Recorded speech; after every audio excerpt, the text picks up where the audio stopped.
Hey, everybody, I'm John Granado, and that's Josh Jordan. You can hear us on ESPN 97.5 here in Houston. You can also see Josh's work at sportsmaphouston.com. Hit subscribe if you haven't so far to get all of our content here at SportsMap at HOU.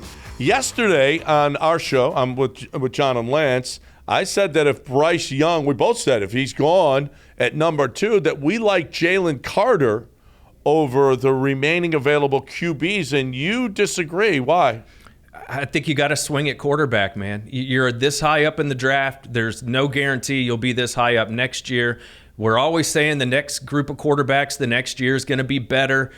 I'm just tired of waiting. I'm tired of the Davis Mills thing, the Bill O'Brien, Tom Savage and Brian Hoyer and Ryan Mallett. And I don't want any more of this stuff. You have a chance to get a quarterback. Take your swing, plant your flag, as Lance would say.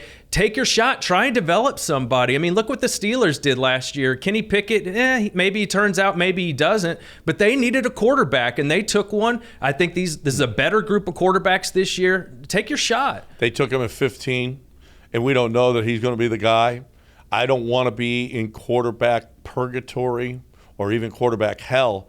If you don't think that the guy is a franchise guy, I wholeheartedly disagree. Don't take him. Just because if you don't like C.J. Stroud and you don't like his tape and you don't like what he has done or you don't feel like he is going to be a franchise guy, I don't want to lose that number 2 pick on a guy that's just a shot in the dark. I'd rather have a guy that I know is going to be a great player. And I tell you what, Jalen Carter is going to be a great player. We see the disruption from inside with Jeffrey Simmons, with Aaron Donald, with Chris Jones, and what it is doing for defenses. I don't want to take just a shot on a guy just to take a shot. I wholeheartedly disagree with your take there. Well, I'm not saying just take him because he's a quarterback. You know, the most draft analysts, they project 3 or 4 quarterbacks in the first round of this draft. They have them in.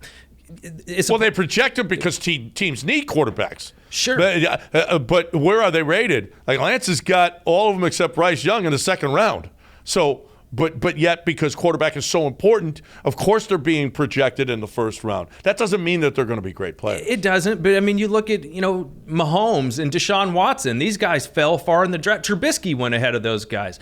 You don't really know, and I'd rather you swing or miss on somebody that can change your franchise. Well, that was right. They're at 12. That's where Mahomes and Deshaun, 10, 11, that's where they were drafted. And so you could do that at number 12 as opposed to wasting a pick at number 2. I don't think in this draft these guys are projected to be, Richardson might be there at 12, but all these guys are projected to go in the top 10 of the draft. And I just look at a defensive tackle, defensive end, defensive tackle. They've moved Jalen Carter back and forth. Sometimes he's inside, sometimes he's a little more outside, kind of like with J.J. Watt. He's got 20 pounds on J.J., but my point is, as great as J.J. was, even if Jalen Carter becomes that, how did that impact real winning for the Texans? They never got out of the divisional round. They never got to an AFC championship game. Well, it doesn't mean that you can. Wait a minute. You're just assuming just because you get Jalen Carter at number 2 that you can't get a quarterback.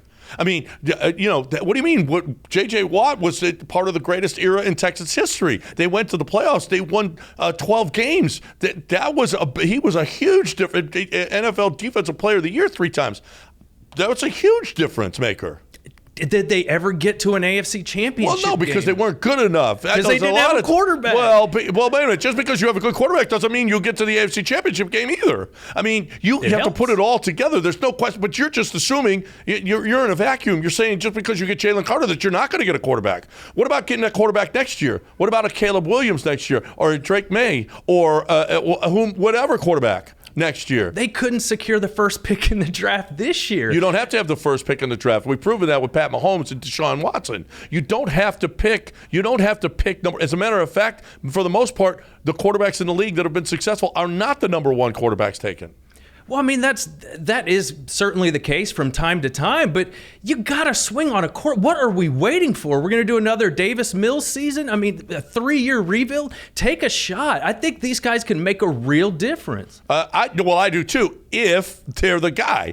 But if you don't believe in the guy, don't take him. Sure. If you don't believe that he's a franchise guy, but here's the deal: is they got to sell tickets. So you know what they're going to do? They're going to take a quarterback, even if it's not Bryce Young. They're going to take C.J. Stroud or they're going to take Will Levis, and they're going to go with that because they have to sell tickets, and that's a shame. And that's a bad way to draft because you have to sell tickets.